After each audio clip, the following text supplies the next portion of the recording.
ಆಂಡ್ರೋಜೆನಿಕ್ ಅಲೋಪ್ಲೇಷಿಯಾ. ಈ ಅಲೋಪ್ಲೇಷಿಯಾ ಅಂದರೆ ಏನಂತ ಗೊತ್ತಾ? ಈ ಗಂಡಸರಲ್ಲಿ ಒಂದು ಏಜ್ ಆದಮೇಲೆ ಟೆಸ್ಟೋಸ್ಟಿರಾನ್ ಲೆವೆಲ್ ಬಾಡಿಲಿ ಜಾಸ್ತಿ ಆಗುತ್ತೆ.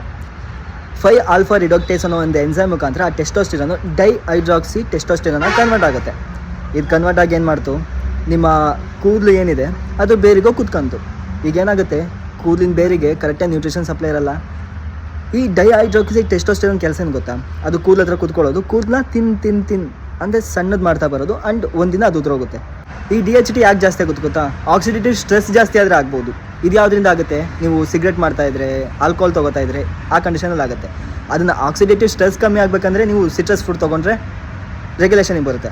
ಅದಾಯ್ತಾ? ಮತ್ತೆ ನಿಮ್ಮ ಬಾಡಿಲಿ ಕೊಲೆಸ್ಟ್ರಾಲ್ ಲೆವೆಲ್ ಜಾಸ್ತಿ ಇದ್ರೆ DHT ಲೆವೆಲ್ ಜಾಸ್ತಿ ಆಗುತ್ತೆ.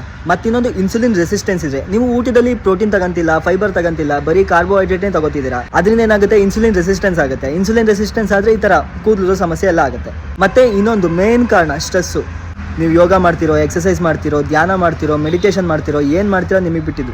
ಬಟ್ ನಿಮ್ಮ ಸ್ಟ್ರೆಸ್ನ ಕಮ್ಮಿ ಮಾಡ್ಕೊಳ್ಳಿ. ಇದರಿಂದ ಕೂಡ ಕೂದಲಿರೋ ಚಾನ್ಸಸ್ ಇರುತ್ತೆ.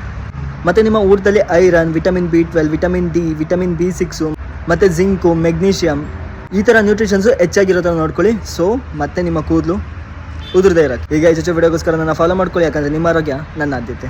ಧನ್ಯವಾದ.